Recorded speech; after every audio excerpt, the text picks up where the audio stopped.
الله الرحمن الرحيم. أفمن شرح الله صدره للإسلام فهو على نور من ربه فويل للقاسية قلوبهم من ذكر الله أولئك في ضلال مبين. الله نزل أحسن الحديث كتابا متشابها مثاني تقشعر منه جلود الذين يخشون ربهم ثم تلين جلودهم وقلوبهم إلى ذكر الله ذلك هدى الله يهدي به من يشاء ومن يضلل الله فما له من هاد.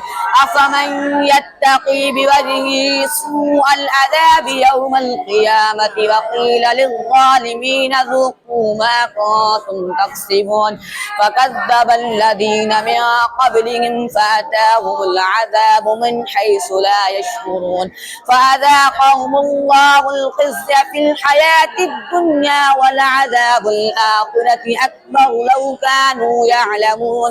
ولقد ضربنا للناس في هذا القرآن من كل مثل لعلهم يتذكرون قرآنا عربيا غير ذي عوج لعلهم يتقون.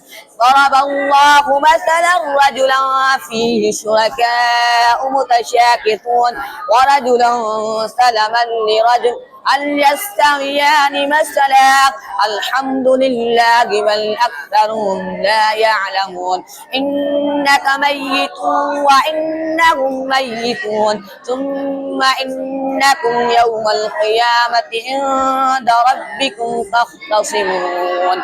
فمن أظلم ممن افترى